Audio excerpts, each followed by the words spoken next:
everyone, happy Sunday. It's Alysia here, and I'm very excited to be with you once again for our Sunday Investor Global Online Fireside Chat. Today, we're broadcasting out of an early but magical Silicon Valley once again. It's great to be back in the pulsating hearts of entrepreneurship. Once again, our community is at the forefront of my trip, and from what I can see, we're going to be doing some amazing things these coming weeks.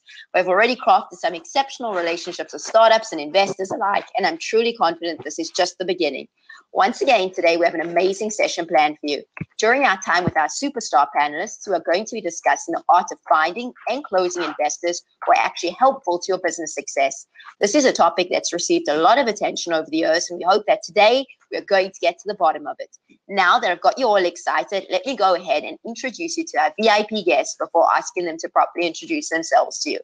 Welcome to Paris, France-based Bertrand Guzel, who's a strategist, consultant, and business developer.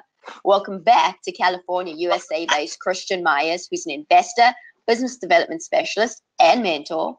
Welcome to Sydney, Australia-based Lynn Kirk, who's an inventor, manufacturer, author, filmmaker, entrepreneur, and teacher. And welcome to Amsterdam, Netherlands-based Hailey Christos, who's an aviation entrepreneur and expert. Tony and Karan, unfortunately, are having some connectivity issues, but they will be joining us in an upcoming session. Now you want to learn from the best, and they are here to join us. So let's ask our VIPs to introduce themselves.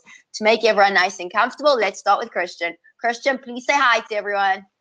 Hello, everyone. Thank you for joining. Thank you for the opportunity to have this conversation with a great set of panelists. And Darren and Alysia, thank you for, as always, providing such a great show.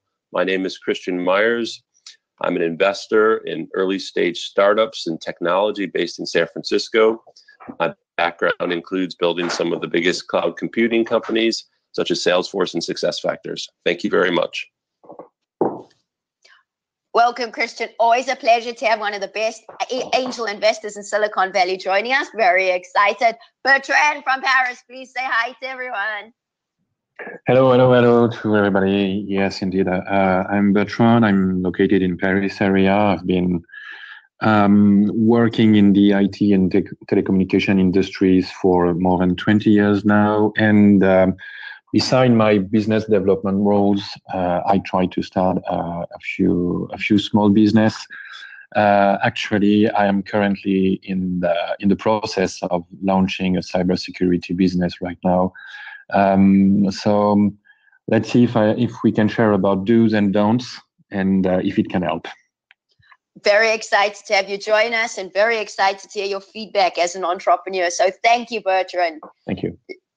Let's ask Hailey, all the way from currently in Hong Kong, to say hi to everyone. Hey, everybody. My name is Hailey Christos. I'm the founder of Lion Group, an airline based in Tanzania with offices in several countries around the world. We are launching an e-commerce platform focused on Africa. And so we are very excited to share with you, Alysia, and the whole community. It's an exciting time to be in an e-commerce business, as well as a logistic warehousing, last mile delivery across Africa. Thank you so much, and look forward to with this exciting panels.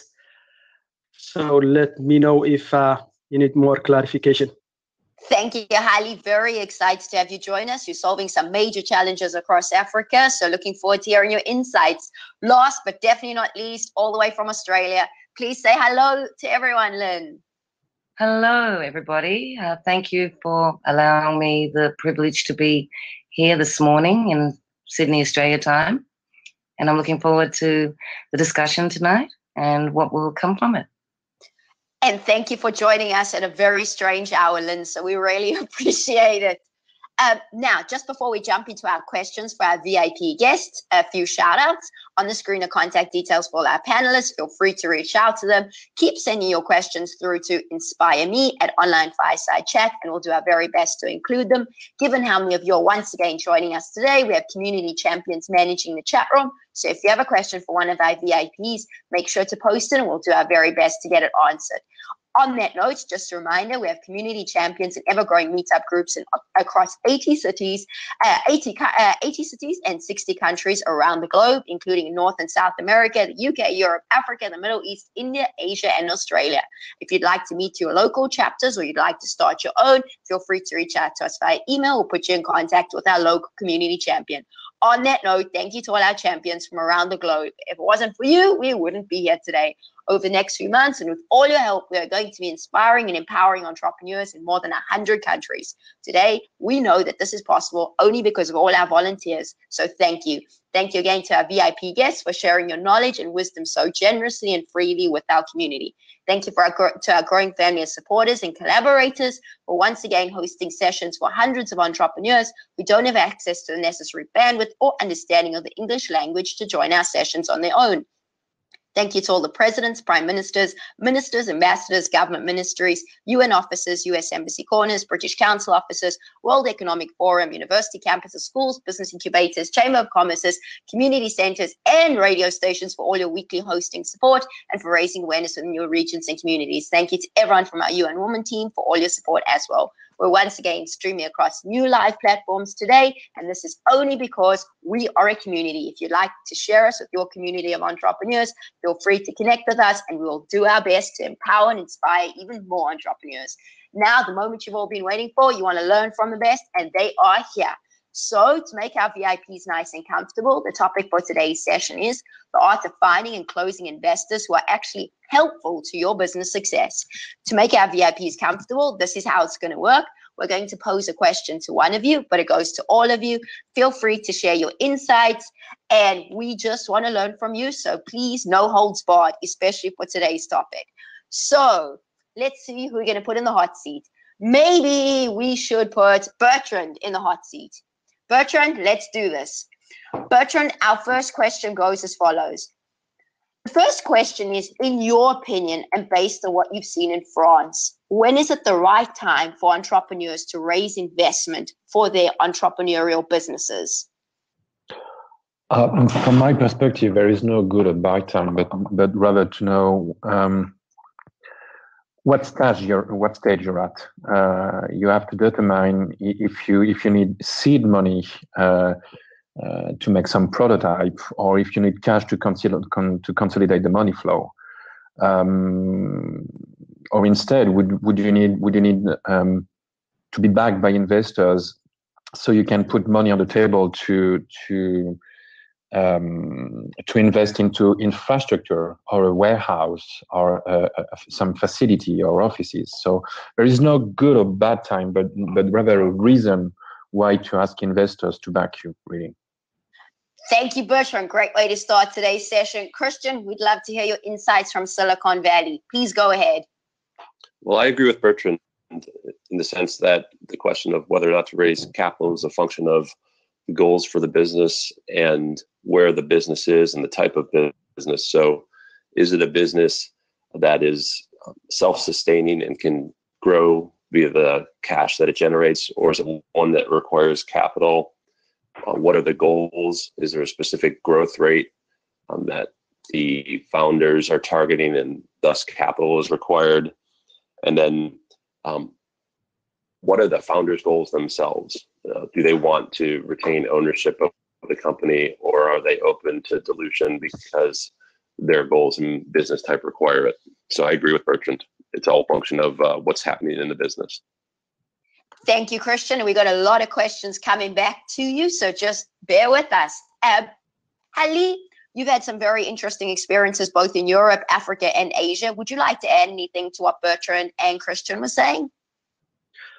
Yeah, sure. Actually, maybe, well, in Europe, it's a little bit difficult than the United States. I think Christian, he can, Silicon Valley is the place to raise a capital specific on technology. And the culture in the United States on taking risk is different than any other places we operate. Here in Europe, venture capitalism is a little bit different than the United States. But the key is, at the end of the day, is cash flow. If you can show that your business generates cash flow, you can raise capital. if the business is an early stage, it is always tough. I myself, I have built the airline from my own resources. I have to sell aircraft or engine to finance the airline or the e-commerce business. So I think the best time to raise capital is to show two things. The market, if you have a product fit to the market. Secondly, cash flow, and also show that you have a customer, paying customers. That's the key. When you do that, I think raising capital will be much easier. Haile, you've touched on some very, very interesting perspectives here. And I know Christian and I have had quite a few conversations about this. Christian, would you like to jump on here and talk about funding in Silicon Valley versus the rest of the world, this idea of cash flow, paying customers, raising venture capital? Please go for it.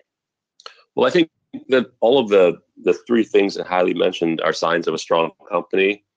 And if the market is big, if the business is producing cash and therefore it's healthy, and if the customers are adopting the products, those are all signs of a strong company, and those are things that investors here look for, just as they would anywhere else in the world.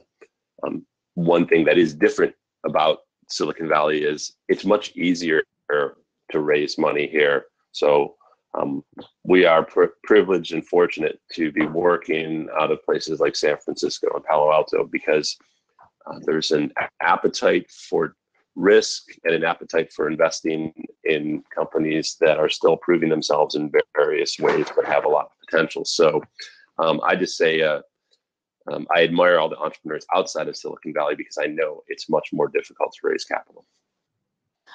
Christian, I have a follow-up question for you after Bertrand has some insights he wants to share. So Bertrand, please go for it. Well, thank you, Christian, for your respect for us, because it's really, really hard out of the Silicon Valley to get money. Just to get you another insight, I really do agree with Haile. There is a huge difference between risk takers in Europe and in North America. Just to take these two examples, and what we've done in the company that we are trying to building right now is that we adapted two kinds of business plans and two kinds of budget, because the information that the people want to see are quite different, whether they are from USA or from a European country, and that's something you have to work on if you want to approach investors either from Silicon Valley or East Coast, or on the contrary in France, which is pretty difficult. Even if it's changing right now, the trend is really changing and it's getting pretty positive, but it's really difficult. It's really difficult to approach investors in France, and risk takers in France, UK, and Netherlands search for different information than their colleagues in North America. Thank you, Bertrand. And I know, Christian, having arbitraged a lot of opportunities both there in Canada and the UK, and that would have some insights in terms of this. Christian, do you want to jump on in? Well, what Bertrand describes is something that Alysia and I have seen firsthand, which is outside of Silicon Valley, and this is true even if you go to the US or other parts of North America, but certainly if you go to Europe, many of the investors have built very large companies and they're used to running large companies. So when they examine a startup for potential investment, they are often looking for the attributes you would see in a large company. But that's a problem for an early stage company, because an early stage company is still figuring out a number of things. They're figuring out exactly what their product is going to be, exactly who their customers are, exactly what their sales process should look like, and exactly how fast they should grow. And they may have some very good theories or even some data that allows them to follow a very sound direction. But fundamentally, startups and early stage companies are different than large companies. And so there can be an understanding gap between investors and entrepreneurs outside of Silicon Valley. And but that's the big opportunity. That's the opportunity that forums like this show are addressing, which is we can educate everyone on how to work together more effectively. Thank you, Christian. I know Lynn's got some insights she quickly wants to share here. Lynn, please go for it. Thank you. I was just going to bring up the point of there is venture capital, of course, and a lot of people pursue that. Also, sometimes the advantages actually come from the people you know and getting their support with your product line or your venture to start to at least get the wheels in motion in the early stages before you go to a bigger company for a larger quantity of money.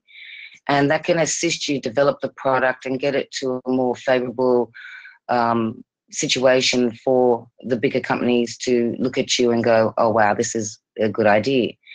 In my case, I had to develop the product quite a bit before I could even get any attention or even sales generated. So those early helping hands from people I knew were a big asset to the development of my product to get it to a point where I now can go to a venture capital company and approach them. Thank you, Lennon. Harley, I'm sure you have some insights because I know African investors are very different to European investors and also very different to American investors. Please share your experience given how capital intensive your business is.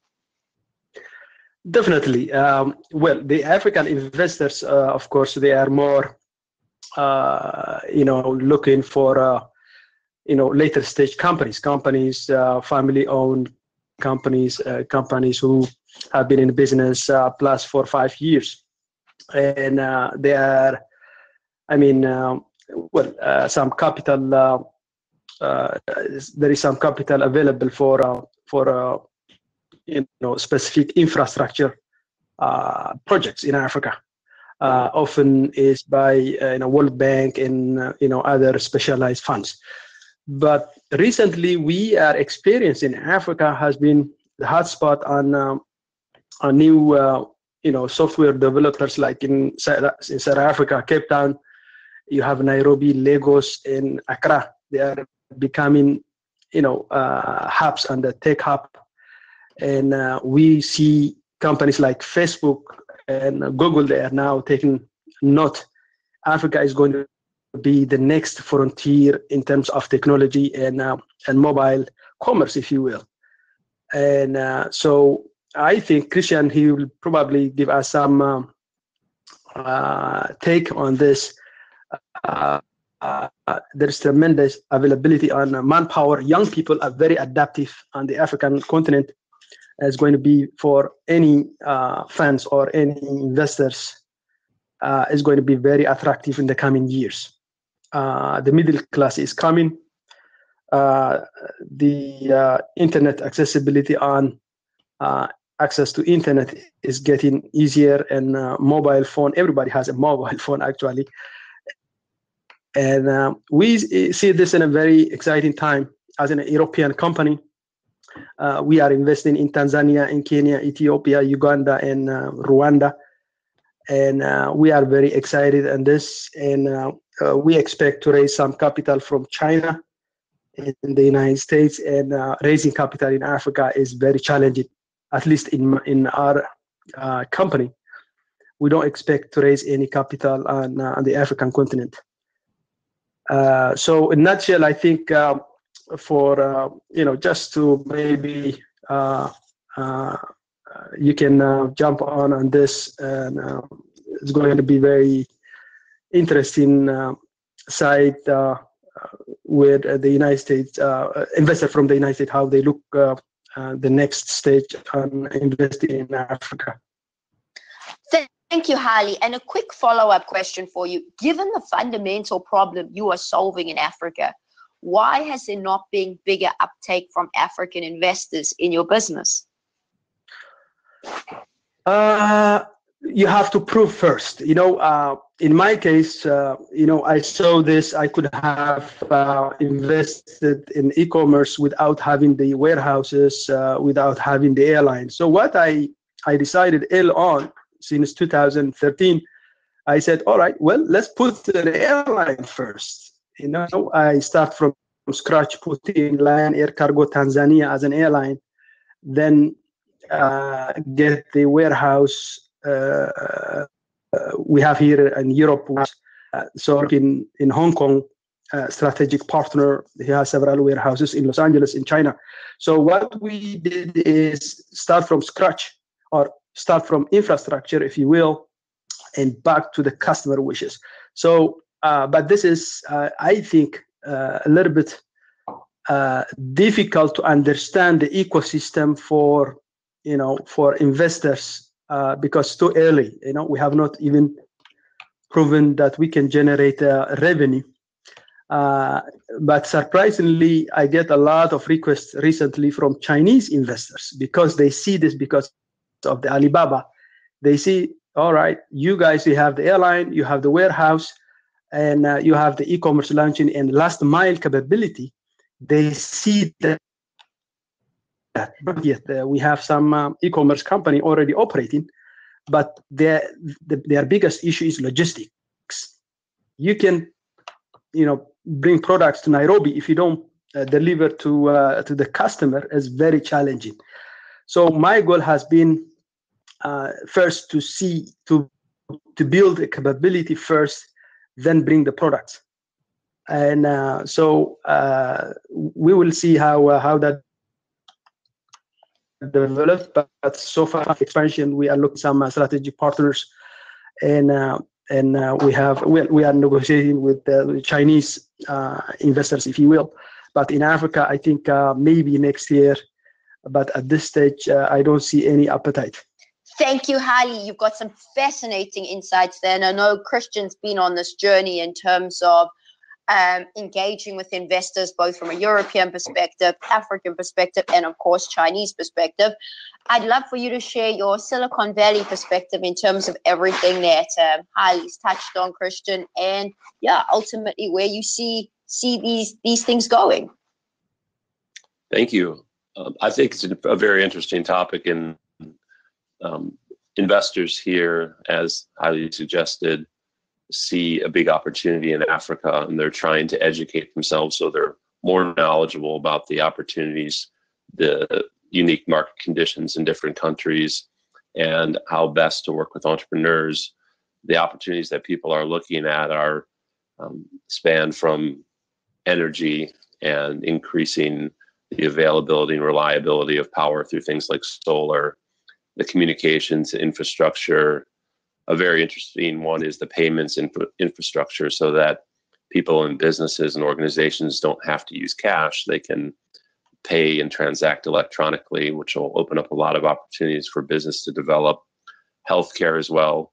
There are some advances happening, a lot of them being developed in Silicon Valley, in various areas of medicine that will make treatments more accessible and care more accessible in places outside of the U.S. and make them more affordable. So those are all opportunities that people are looking at with respect to Africa, and there's a lot of excitement building. I think investors are also trying to make sure that they educate themselves so they can work well with companies from Africa. And of course, logistics and air transport is a big part of it. If you're going to have commerce electronically, you need to be able to deliver the goods. So it's fantastic to see what Haile's working on. Thank you, Christian. Bertrand, I know you've been very quiet there. We've been focusing heavily on the emerging markets. Would you like to share a European perspective in terms of what Haile and Christian have been saying? About the emerging markets? Generally speaking, in terms of your thoughts on what they were saying. Well, again, I would see it from the product perspective. I don't think that all investment size are equal when it matters. When it's a gadget matter, or if you are trying to build a new automated car and you need infrastructure, and you will need some very specific kind of investors to back your project. So I don't think that emerging market is a real risk. But again, I'm not an investor. I'm searching for money, so it's easy for me to say that. But really, it's a matter of product and markets, and then the link between the two is your marketing strategy to go to the markets. So Bertrand, I'm going to jump right in here because we have a big following in Europe and ask you, as we say, we've been focusing on the emerging markets, but in my experience, European investors are very conservative. I was recently in Malta and it was an eye-opening experience because I'm very used to American investors, which are risk takers. I play in the emerging markets where entrepreneurs and investors often don't realize how much of risk takers they actually are. Has your experience been with European investors that they are on the conservative side, and it takes a lot more convincing when you're trying to start a business or raise funding, even if you have cash flow? Conservative is the right word, if not worse. Wait to come in France and talk to bankers. But to give you a clear example, the business I'm trying to start right now, my partners and I decided to start it in the US because we thought that it would be easier to get in touch with investors, either VCs or business angels, because as you just said, in Europe and in France particularly, we are way too much conservative. It's not that people don't want to take risk. It's just that they want to see the figures. It seems and it sounds like there is no passion into what entrepreneurs would like to deliver to their respective markets. It seems that it's just about the figures, and although I understand their point of view, I don't think they are educated to connect the dots between what entrepreneurs are trying to do right now, what they are trying to build, which is always a long shot as far as I know, and the figures that they want to see in Excel spreadsheets. Because what entrepreneurs don't understand, generally speaking, is that actually investors see themselves as if they were playing around, and they specialize themselves into A round, B round, C round, etc., etc. So when they look at your figures, when they look at your budget, the reason why they're so conservative is that they want to know when they will be about to get out and at what conditions.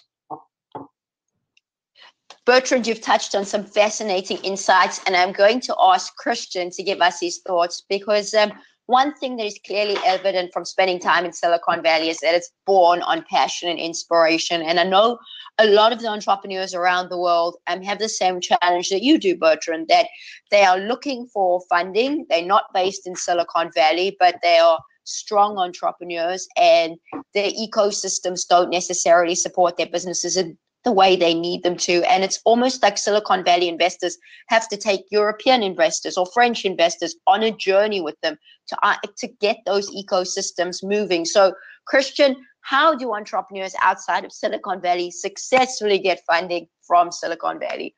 Be 100% honest here. My pleasure.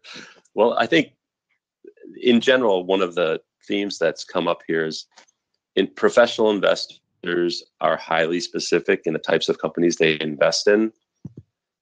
And as Bertrand said, and as Haile alluded to, investors are looking for companies that are at a certain stage in their life cycle. So a certain size with a certain potential ahead of them.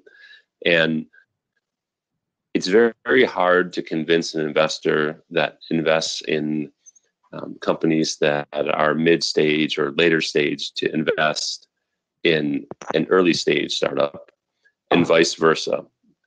And this is because a lot of the resources that an investor has created to invest are based upon the returns they can get from certain stage companies.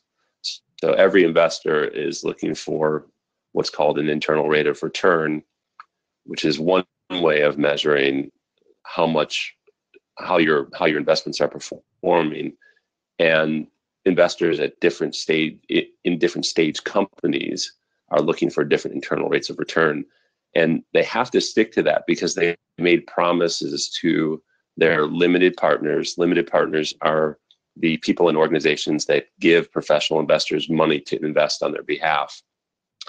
And one of the things that I didn't understand when I was a first-time entrepreneur, and one of the most common misconceptions I see is the idea that any investor will invest in any good company.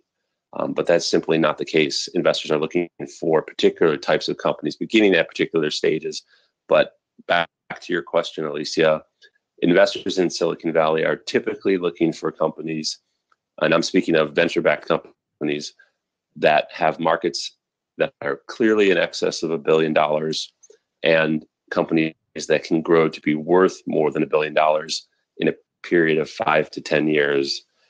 And those criteria are things that any entrepreneur seeking to raise money from your typical technology investor should keep aware of. Because if you have a different type of business, that's great too. You just need to seek investors that align with your business, and not every business aligns with what's happening in Silicon Valley. So, Christian, one thing I've noticed is that there's almost a brutality to investing in companies. And I know it's very hard for the entrepreneurs to hear this, but this is the truth of the matter. Going back to you talking about the internal rate of return. And there's a question that comes up regularly that I believe our entrepreneurs need to know the answer to.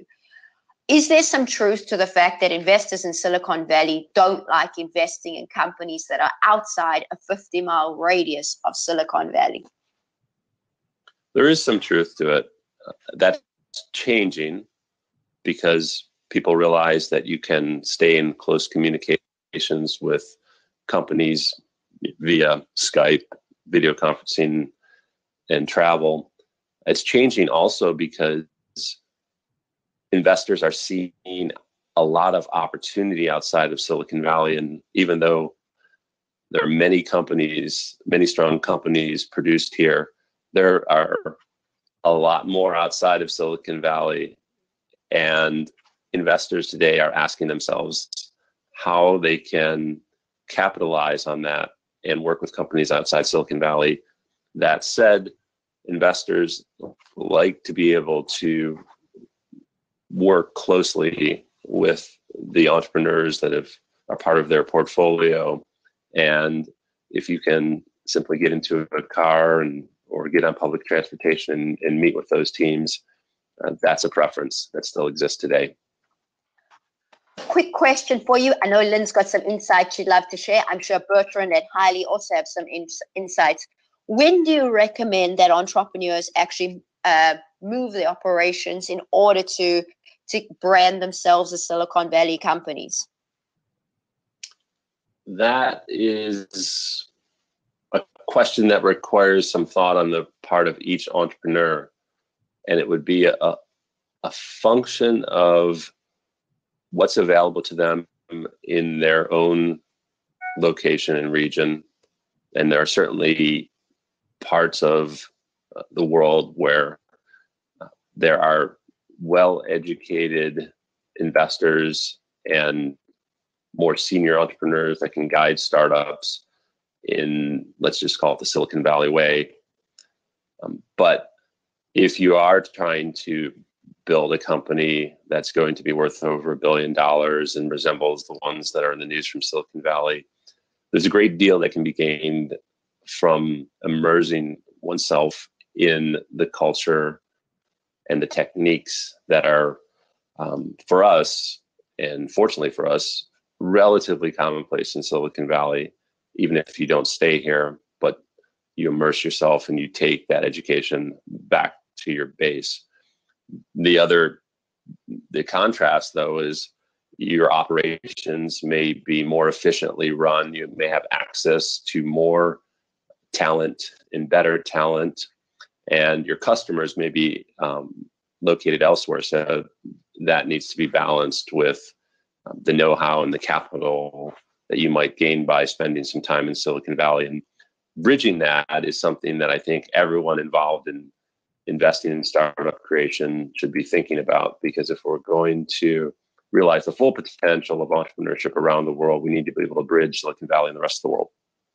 Kristen shared some brilliant insights today. Lynn, I know you got some thoughts you'd like to share. I'm sure your co-panelists do too. Lynn, please go for it.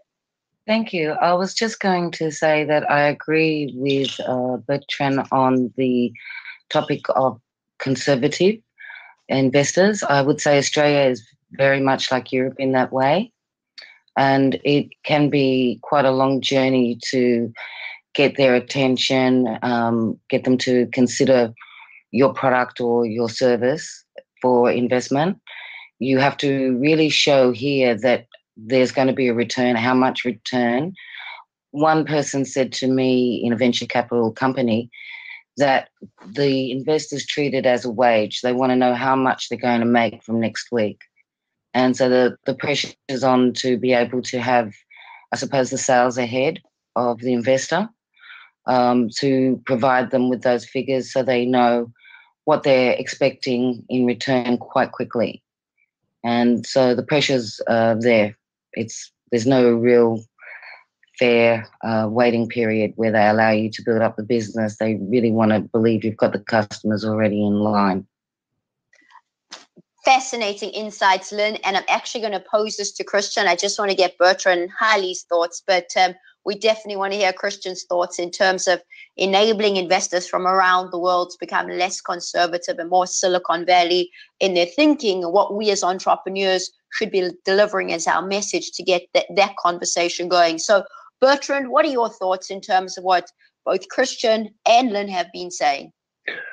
Oh, I really like Christian's idea to build some bridges between Silicon Valley and the rest of the world, because we, in our case, really recently, we had some aversion to go to the Silicon Valley because the business we want to develop in is cybersecurity, and we calculated that if not 80%, maybe 70% of annual conferences related to cybersecurity occur in the Washington DC area. So we wanted to settle our business in the Washington DC area, and it's really difficult to catch Silicon Valley investors' attention when you're located in Washington DC area. So building bridges will definitely help, because building bridges from Silicon Valley to the rest of the world will not only be a platform for Silicon Valley investors, but it will bring also the mindset of people investing from Silicon Valley into other areas, and it will force investors from other areas to copycat this mindset, if I can say so. Thank you, Bertrand. Again, fascinating insights, learning a ton today. Haile, I'm sure you've had a lot of experiences in this regard, educating investors. Please go for it. Well, I think Christian, he points very critical aspect on the investment in U.S. investors. As entrepreneur, not only you need money, but you need also experience, advisory role. Investors in Silicon Valley, they have the culture guiding entrepreneurs, startups, from the whole strategy, and also, it is critical as entrepreneur to have investor on your side, not only bring the money, but also advising. So I think that culture is unique in my experience. Recently I had a very nice chat with Reid Hoffman, of the founder of Lincoln. Those investors, they are so accessible, so generous with their time, with their advice. In many places, I think that culture is not available. That kind of very busy individual take his time to advise you, say, focus on product development, focus on your customer, focus on the market, talk with your customers. All this culture, I think Christian probably give us more details. This is in a Silicon Valley, very open culture. I love it actually. And in many places, you have to educate the investor what you have tried to do, and until you are proven, it is tough. So in my case, my group, we are looking to put a headquarters in Atlanta as an emerging city for us, in a very important city to locate in our operation in terms of air cargo consolidation, and software development is going to take place in Georgia. And we see a lot of support on the government, and hopefully Christian in Silicon Valley, you will help us more in terms of advisory and what have you. So probably I think you already said about the US investors, and I'm very grateful already for many advice I've been getting from those class of unbelievable advice. I cannot get it somewhere else. Thank you, Haile. Again, you've touched on some fascinating points. And I think there's a series of things I think we'd like to ask Christian as our in-house insider in Silicon Valley here today.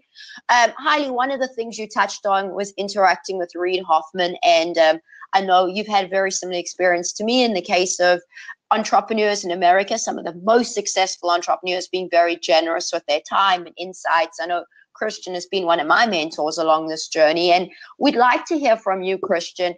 How is it possible for entrepreneurs outside to actually break into Silicon Valley? Because there's an art to it. I know Haile has been very fortunate, but it's no good just showing up here and saying, hi, everyone, I'm here. I want to build my business. I need funding. There's a lot of relationship building that needs to take place. You have relationships with some of the top venture capitalists, some of the top entrepreneurs. You've built a lot of very successful businesses. What is your advice so that our entrepreneurs have the best experience possible, given the fact that a lot of them don't live here and can't live here because their businesses simply are not transportable? I think some key things to think about if you're approaching investors or other entrepreneurs or anyone in Silicon Valley to help you is to first professionalize yourself and learn as much as you can on your own. There's a wealth of resources online from many of the top venture firms and many of the top entrepreneurs in Silicon Valley, where in order to scale up their ability to share what they've learned and loved, they've created articles and tools. So people here tend to love business and love helping entrepreneurs, but they also encounter more opportunities to help people than they can handle.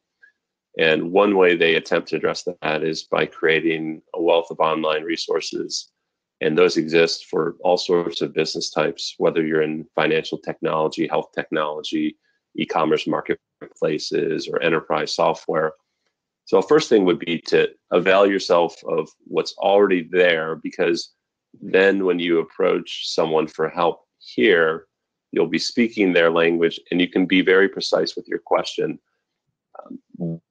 Given the volume of inquiries for help that people here tend to experience, if you can speak their language and also ask them a question that's relevant to their world and their experience, and that is concise, you'll have a much greater chance of getting a helpful response. So brevity, being informed and professionalized, and speaking the, let's say, investor's language, and then targeting relevant people. All of this that we've been talking about today is, if you're an entrepreneur, you want to seek investors that ideally know how hard it is to be an entrepreneur, respect the business, want to learn about it, understand the business because they have relevant industry experience, understand the business because they have experience in some business function where the entrepreneur needs help, and and enjoys what they do, so that they're going to be engaged with the entrepreneur.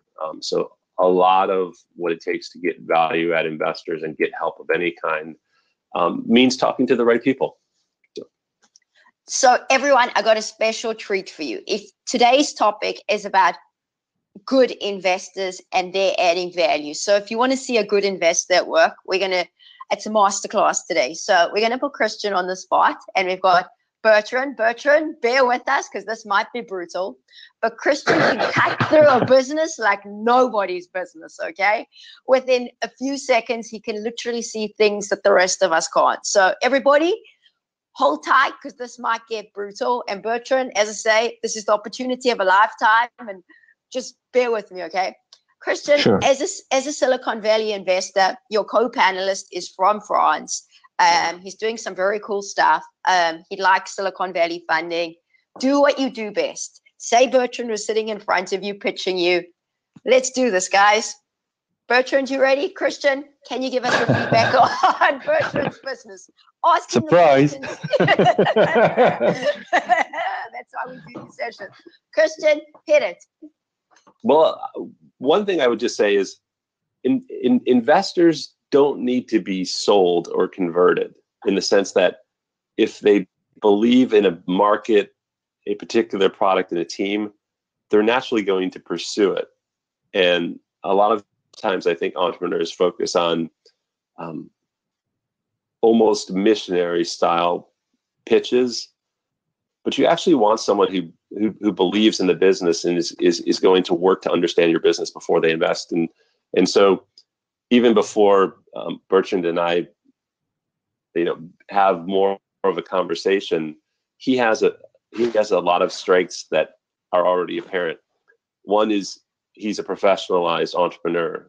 He's educated himself, and he understands the different types of investors out there and how to work with them and those that can and can't help him. He's in a big market. Investors in Silicon Valley love large and growing markets, and cybersecurity is one of those. It's going to be an increasing threat in our world, whether we're talking about government, business, or our personal lives. We are not protecting ourselves. The threats are growing. And so cybersecurity is a very attractive space, simply because it's large and going to become even larger. And then the way that Bertrand presents his ideas and thoughts, he's very candid, and investors prefer entrepreneurs that are candid because they know that good investors know and appreciate that no business is perfect, because if it were perfect, there would be no opportunity to see your capital appreciate. It'd be like investing in government bonds. So for me, it's fantastic to talk to entrepreneurs like Bertrand, and those are three things that stand out without even having more of a conversation. So, Wow. Bertrand, do you want to ask Christian any other questions? I think he's a bit quiet there. Hailey, would you like any feedback on your business, given that this is the opportunity of a lifetime to get a serious Silicon Valley investor's take on your business? Yeah, sure. My business, let's put this way. My business, the e-commerce business, what we are building is, I think Christian, he will maybe give us some feedback. It's an exciting time to launch an e-commerce platform. We've been building the supporting infrastructure to enable this e-commerce business in Africa, but also we are going to transport very attractively in terms of logistics to the United States, also to the European market. Just to give you an example, if a small business wants to sell products from Nairobi in the United States, is at this level so expensive. A small shipper can pay really, really high to send the freight to the United States, let's say to San Francisco. What I'm doing now is to consolidate freight from those places We have the airline infrastructure through Europe will go to the United States, half of the price of the current pricing. The reason why is we have heavily invested in software, and also we call it in the airline business interline with existing airline to get the pricing. Nowadays, the technology of the software through API, you can really challenge the. Unfortunately, we're running out of time, so we want our experts' feedback. I think he's got enough information to go on. Christian, could you quickly give Haile your absolute brilliant insights in terms of where you see the most dangerous threats and what you truly think of his business? Well, I think he's providing a critical piece of the commerce puzzle via his logistics and transportation business. I know firsthand from losing my computer in another country and having to have it shipped back to the US that it can be very difficult and expensive to move something from a country outside of the US into the US. And I know that that's true for shipping things between most countries. And the means may not even exist. And so if we assume that there's going to be increased trade between countries outside of Africa and greatly increased trade just between countries inside Africa, we need to have the logistics infrastructure that can procure and deliver things. So to me, it seems like a big part of the puzzle and a big opportunity. It seems very challenging because it's capital intensive. It involves logistics, I imagine, and it also involves dependence on commodity pricing when it comes to things like fuel. So it's an important business, but it's also a very challenging business. And I think that's something that investors will consider. And so probably the most important thing, and I know because I've interacted with some, there are investors that specialize in building out emerging transportation companies and airlines, and they can help with all dimensions of it, from financing to actually procuring things like engines and planes. So it's a very interesting business. Thank you, Christian. Unfortunately, everyone, we are running out of time today, and I know we are learning a ton. So I'm quickly going to ask our VIPs to do our favorite part of the session, and we're going to start with Bertrand. So a surprise question, which we absolutely love, but here we go. Bertrand, I like putting you on the spot. What excites you in 2017, and what industries do you feel are ripe for disruption? And we're going to go around our panel, so time is limited. Bertrand, go for it. Oh, wow, shoot. Well, for obvious reasons, I'm passionate by the industry I'm involved in right now. So it's all about cybersecurity for me right now, and everything connected to cybersecurity. Because just to give you two very short examples, when I see the evolution of AI right now, I can see the future challenges for people developing cybersecurity solutions like us right now. And we have a long way to go to secure everything around us. And another quick example is when we present our product to potential customers, and they see the way we can defend their computers and servers and network against the current threat, they are pretty satisfied. But when we tell them about what's coming next, as to say the IoT, they are pretty amazed, and they can see that the threat is even bigger than today. So we have insights. Yes. Thank you, Bertrand. I know we're running out of time, everyone, so bear with me. Christian, I know this is a question you love, so please go for it. What excites you in 2017? What industries are ripe for disruption? I'm very interested in health and medical technology. Thank you. It's short, sweet, and to the point. Haile, what excites you in 2017, and what industries are ripe for disruption? I'm excited 2017 on mobile commerce and fintech. Payment solution is going to be huge. Said as a true African entrepreneur.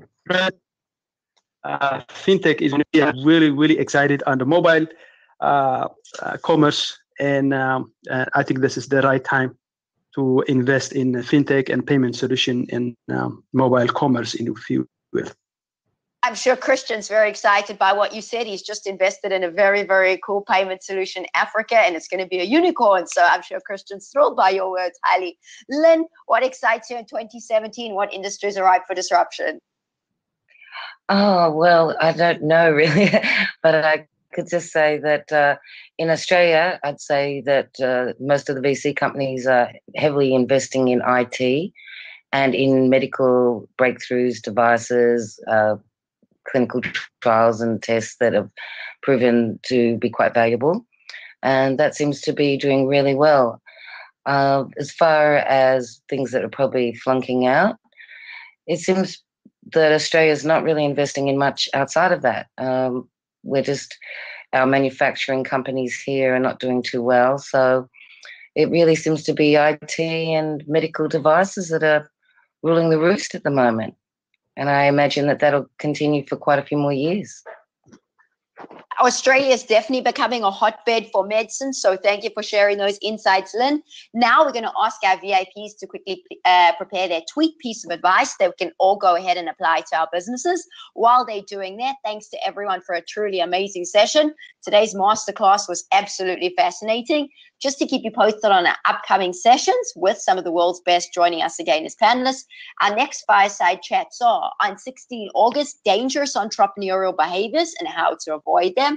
On the 23rd of August, stop thinking and start doing. Is it really that easy? Remember to keep us up to date on your progress and exciting news. You know we love hearing from you and we love highlighting your success. Our VIPs also love learning that you are succeeding. You can always email us at inspireme@onlinefiresidechat.com. You can find me as well as our champions and our VIPs on LinkedIn. Don't forget, if you enjoyed today's sessions and you feel there are entrepreneurs who can benefit from our Fireside chats, share the invitations. We are trying to get to our 100-country goal as fast as possible, and we know with your help we can accomplish this. So let's ask our VIPs to share their tweet piece of advice, starting with Bertrand. Get it, Bertrand. I would say something like consider investors as partners and they will not let you fall. Great advice. Highly, hit it. Customer obsessed. You have to be very obsessed with the customer, with your customer, actually, how to solve their pain, how to solve issue customer having. Fantastic insights from a seasoned entrepreneur. That is clearly evident. Lynn, your tweet piece of advice. I would say budget well.